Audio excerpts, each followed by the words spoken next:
Շնորհակալություն հարգելի նախագահող, հարգելի ներկաներ փողոցում այս քննարկումները ընկնդրող հարյուրավոր մեր հայրենակիցներ իրենց տներում մեզ հետևող մարդիկ հայեր։ Նախ եւ առաջ ուզում եմ խոսել մինչև այս քննարկումները տեղի ունեցած մի քանի դրվագների մասին։ Մենք մեր լսումները սկսեցինք հարգելով Վալոդյա Գասպարյանի հիշատակը որպես նիկոլական ռեժիմի զոհ, բայց փաստենք, որ նիկոլական ռեժիմի զոհերը շատ ավելին են Փարք Հավիտյան 5000 զոհվածներին 44-օրյա պատերազմին, հոգու հանգստություն 10,000 մարդու ով մահացավ Նիկոլի անփութ պայքարի արդյունքում կորոնավիրուսի դեմ, հարյուրավոր մարդիկ զոհվեցին տարբեր կարճաժամկետ պատերազմների ընթացքում, արդեն բնավորություն է դարձել 1 օրվա պատերազմ, 2 օրվա պատերազմ, 3 օրվա պատերազմ, լավա միջուկային զենք չեն գցել վերեկներս, թե չկներ մի վայրկյանի պատերազմ։ Եվ այդ բոլոր զոհերը Նիկոլ Փաշինյանի խղճին են։ Իր խղճին Արմեն Գրիգորյանը, գեներալ Մանվելը, բազում այլ մարդիկ։ Եվ ես ուզում եմ սա ֆիքսենք, որ մենք հարգել ենք ոչ միայն, եթե դեմ չեք, Փարաքյարի զոհված սպանված քաղաքապետի հիշատակը, այլ նաև Նիկոլ Փաշինյանի ռեժիմի բոլոր զոհերի հիշատակները։ Երկրորդը դալիճ էի մտնում, այս մասը շուտ լցվեց, այն մասը ուշ։ Հասկացա, որ հոգեբանորեն հավաքվել են մարդիկ, որոնք չէին ուզում նստել այնտեղ, որտեղ այսօր նստած է ՔՊ-ն։ Մի տեսակ կաշկանդվածություն ունեն, զզվում են երևի թե։ Ես դες շատ լավ հասկանում եմ, բայց երկու բան եմ խնդրում։ Վաղ թե ուշ նրանք գնալու են, նրանք հավերժ չեն եւ ոչ մի բան իրենցը չէ, ոչ սա, ոչ նա, ոչ նա։ Հետևաբար պատրաստ եղեք տեր կանգնելու նորից մեր երկրին եւ մեր ազգային օրակարգին։ Եվ երկրորդը, իրենց գնալուց հետո լիքը գործ կա անելու։ Եվ այո, ճիշտ էին այն ելույթ ունեցողները, որոնք բարձրացնում էին ոչ միայն Հայաստան առանց Նիկոլի, այլ Հայաստան Նիկոլից հետո խնդրի մասին։ Հայտարարության հեղինակները մի շարք ճանապարհային քարտեզի տարրեր ներկայացել են իրենց հայտարարության մեջ։ Իհարկե դա բավարար չէ, եւ ուզում եմ այս մարդկանց հեղինակներին, իմ ընկերներին, պատիվ ունեմ խմբակցության արդեն շնորհավորել այս լսումների հաջողության հետ կապված։ Ինչու՞, երկու բաղադրիչով։ Ես կուզենայի մեր ազգային ժողովը այսպիսի տեսք ունենար, ոչ թե ֆիզիկական, այլ քաղաքական մտքի, ինչպիսին այսօր է, եւ այն միախմբվածությունը, որ այսօր այս ամբիոնից մենք լսում ենք, տարբեր մեկնաբանություններով, տարբեր ելևեժներով, այնուհանդերձ նախանձելի է։ Վաղուց այսպիսի բան չեմ լսել ցավոք սրտի։ Եվ երկրորդը իհարկե շատ ուրախ եմ եւ անձամբ ողջունում եմ Հայաստան Դաշինքի իմ ընկերների եւ գործընկերների վերջապես կատարած քայլը միանալու այս գործընթացին։ Ափսոս էին իհարկե 4 ամիսները, ափսոս էին նոր կորուստները, որոնք տեղ ունեցան այս ընթացքում, բայց ինչև է։ Հուսով եմ միասին մենք կկարողանանք կանխել նոր կորուստներ։ Այստեղ իմ ընկերներին մի բան եմ ուզում խնդրեմ։ Ելույթները այստեղից մի էմոցիայի եւ մի ազնվության եւ մի հուզականության ու ճշմարտության մեջ են, բայց նայում եմ հիմա ԶԼՄ-ներում ինչ է կատարվում իրենց սպասարկող քարոզչամիջոցներով, տղեկ տպավորություն է ստեղծվել, որ տվել եք ձեր համաձայնությունը մեզ ինադու, ոչ թե հանուն Նիկոլի հեռացման։ Մի արեք այդպես։ Ես հավատացի այն ամենին, ինչ որ այստեղից դուք մեզ փորձեցիք ասել եւ ասացիք։ Հետո մի հարամեք ձեր իսկ մատուցած մատաղը, որովհետեւ մատաղը պետք է ընդունելի լինի, ոչ թե հարամվող։ Հետևաբար խնդրում եմ ձեզ, հրահանգեք հենց հիմա ձեր բոլոր տարաբնույթ քարոզիչներին անջատել թեզը, թե բա տեսակ ինչ եղավ, որ Նիկոլին հեռացրինք, թե դուք արդեն փոքր բաներից այնքան եք ուրախանում, որ ինքները ձեր տեսակետի փոփոխությունը դարձել է ձեզ համար ուրախության առիթ։ Չեմ հասկանում։ Իմ արև չեմ հասկանում։ Խնդրում եմ, Հայաստան Դաշինք, ես ձեզ հավատում եմ, դուք մի մասը իմ ընկերներն եք, մի մասը իմ գործընկերները, անջատեք ձերոնց այս քարոզչությունը, որ ավելի շատ թույն է, քան պարարթող համապատասխան համատեղ աշխատանքի համար։ Ես վստահ եմ, որ մենք միասին կարող ենք հեռացնել Նիկոլին։ Ոչ միայն մենք եւ դուք, դա նախապայման է սահմանադրական, ինչի համար շնորհակալ եմ նորից ու ողջունում եմ, թեկուզ 4 ամիս անց այլ նաև տասնյակ հարյուրավոր հասարակական քաղաքական ուժեր, գործիչներ, կառույցներ, 100 հազարավոր մեր քաղաքացիներ։ Այստեղից նաև մի շարք այլ ելույթներ հնչեցին, ուզում եմ անդրադառնալ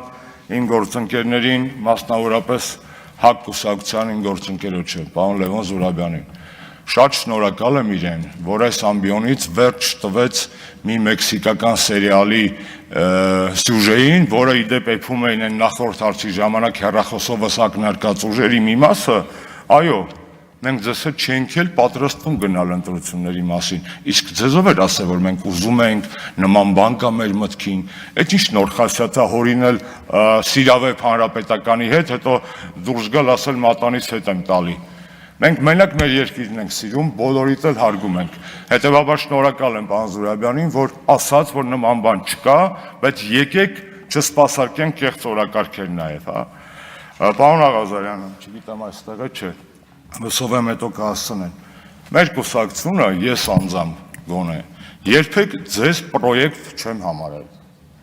Մի վերագրեք ձեզ բաներ, առանցատել լիքը բաներ ձեր հասցեին ասում են։ Մի վերագրեք ձեզ բաներ, որոնք ձեր հասցեին մեր կողմից առնվազն չեն ասվել, բայց անկեղծ ասեմ, եթե իրոք չեք ուզում ընկալվել պրոյեկտ, ապա ուրիշի պրոյեկտներից մի կառչեք, ուրիշի պրոյեկտներին մի բերեք այս ամբիոնից անուններ հնչեցրեք, վարշապետի թեկնածու դարձրեք, չեք ուզում պրոյեկտ դիտվել, քավլիցի, ուրիշի պրոյեկտների հետ քիչ խաղացեք, պրոյեկտ չեք դիտվի, շատ պարզ։ Հաջորդը Պարոն Աղազարյանն ասաց նաև, որ Հայաստանի բոլոր ընտրությունները կեղծվել են։ Շեֆս կասեր «յա իրոք», իսկ ես կհավելեմ հետևյալը. չեմ ուզում մտնեմ այդ դիսկուրսի մեջ։ Մենք ունեցել ենք իդեալական ընտրություններ 35 տարվա մեջ, երբեք։ Անգամ են ռոմանտիկ ընտրությունները Գերագույն խորհրդի, այսօրվա ժողովրդավարական չափանիշներով կներեք իդեալական չէին այդ մեխանիկայի տեսակետից։ Հետևաբար մտնել ընտրությունները վատն էին բոլորը թեմայի մեջ, նշանակում է ջուր լցնել, հուսով եմ տվյալ դեպքում ակամայից Նիկոլի ջրաղացին, որտեղ եթե ընտրությունները 35 տարի միայն վատն էին, ուրեմն մեր պետությունը վատն էր, ուրեմն այս պետությունը պետք է ջնջել ու հռչակել 4-րդ հանրապետություն, պարզ չի տրամաբանական շղթան։ Հետևաբար բոլոր նրանք, ովքեր ասում են, որ Հայաստանում երբեք չի եղել պետական երաշխավորված ինստիտուտներ, չեն եղել ընտրություններ, չի գործել օրենք, ես իմ ինչ հազար ու մի բան, այդ մարդիկ գուցե ակամա ջուր են լցնում Նիկոլ Փաշինյանի ջրաղացին, որտեղ եթե դու վարկաբեկում ես այնինչ, որ դու ունեցել ես, դա անում ես տոտալ ձևի, նշանակում է դու ուզում ես նորը, այդ որ նորը, այդ ինչն է այդ նորը։ Երկրից ցավը տանեմ, այս քարտեզն է նորը, այս քարտեզը մենք ունեինք, 35 տարի առաջ էլ ունեինք, բայց մենակ այս քարտեզը չէր, կողքը էլի քարտեզ կար, ու այդ պատի վրա խփած չէր, բայց ըստեղ լիքն էր, և շատ ավելի շատ էր, ոնց չէինք ֆայում էին վաղտ մեծը խփեինք, որ հետո փոքրացնելուց բոլորը տեսնեին ինչը, չես ով աչկունի տեսնում է դա։ Իհարկե, հարգելի գործընկերներ, մենք այս տեղից որևէ հարց հիմա չենք լուծելու, մենք ոչ մի բան չենք որոշում, որպես որոշում, հետևաբար խնդրում եմ իմ այն մտահոգ և սրտացավ գործընկերներին, որոնք այստեղից ակնկալիքներ ունեն, այստեղից ակնկալիքը ձեր խոսքն է, ձեր պատրաստակամությունն է, ձեր կողմից հայտնված մտքերն են, ձեր առաջարկություններն են, սա է այսօրվա այս հարթակի իմաստը։ Եվ այլ ակնկալիքներ եկեք այսօր հատկապես էլի միամիտ լինելով հանդերձ մեր ժողովրդի մոտ այս պահից չձևավորենք։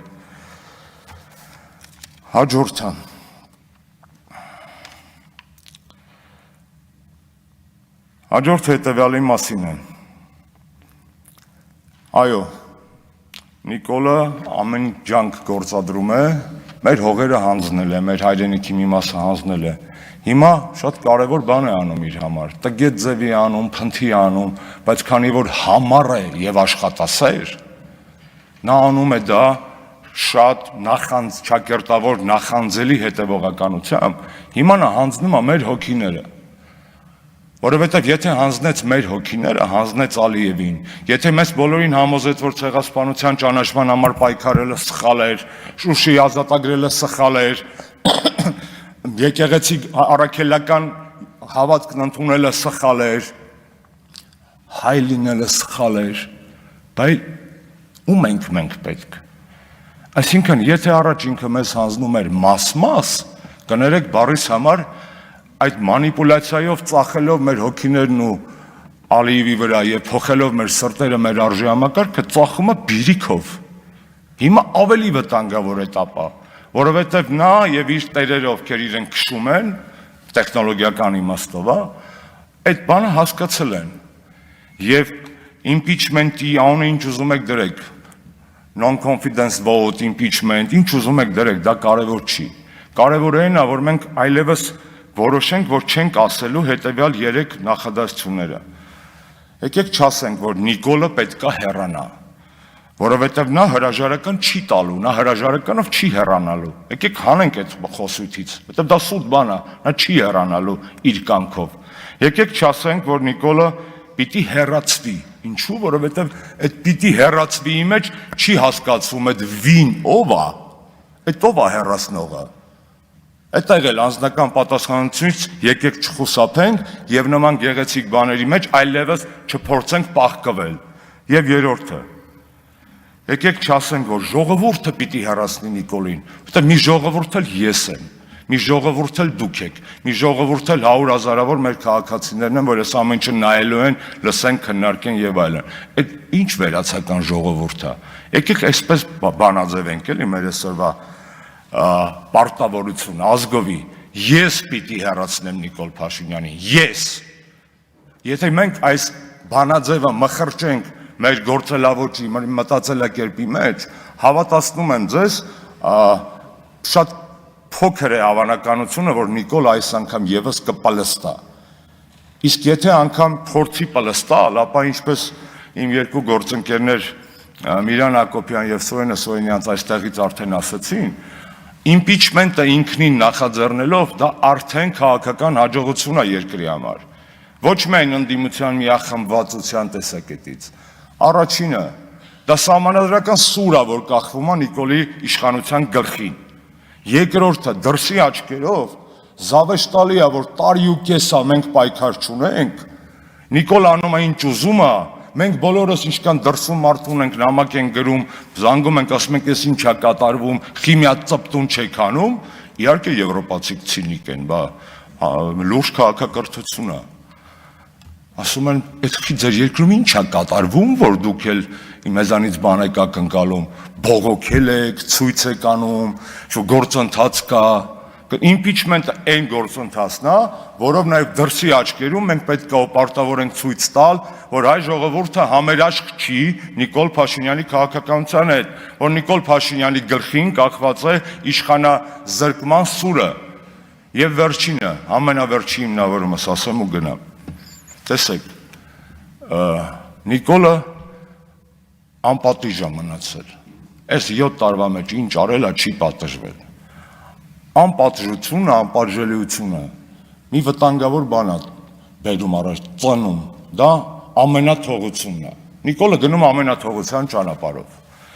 Եթե սահմանադրական, կազմակերպված եղանակով սրա դեմ պայքարել չի ստացվում այս ուղղու ճանապարհի դեմ, մնում է ուրիշ ճանապարհ, ծայրահեղականությունը, որը պակաս վտանգավոր չի Հայաստանի ցնցումների հեռանկարի առումով։ Եվ եթե մենք գիտակից մարդիկ, ընդդիմություն, քաղաքացիներ, հասարակական կազմակերպություններ չենք հասկանալու, որ իրավունք չունենք թողնելու Հայաստանի ապագան անպատժելիության եւ ծայրահեղականության մենամարտի, որտեղ երկուսն էլ չեպե է։ Եթե մենք չենք կարողանալու հանել այս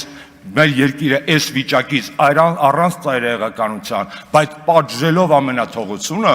մենք որևէ շանս չունենք, որովհետեւ այլևս նահանջի տեղ չունենք ոչ միայն մեր քարտեզով, մեր հայրենիքի քարտեզով, այլ նահանջի տեղ չունենք մենք ինքներս մեր մեջ, որովհետև երբ որ մեզ այնքան են ապաճացրել, որ մի հատ էլ այս մեր գլխուղեղում եթե նահանջեցինք, կներեք ուղեղից մտնելու եք ուղեղիկի մեջ, գորշ նյութից սպիտակ նյութի մեջ ու պրծավ, մարդն էլ, հայն էլ, հայ ժողովուրդն էլ, Հայաստանի Հանրապետություն բնակչություն չունի, ունի աշխարհագրական, եսիմ տնտեսական, մեզանից բնակչություն չսարքեք։ Հայաստանի Հանրապետությունը ունի այն հիմնադրած ժողովուրդ, եւ իմպիչմենտը հնարավորությունն է, որպեսզի ժողովրդի ձայնը, կամքը, ապագայի տենչանքը հասնի առնվազն բարոյական հաղթանակի, էլ չասեմ ավելին։ Շնորհակալ եմ, կներեք։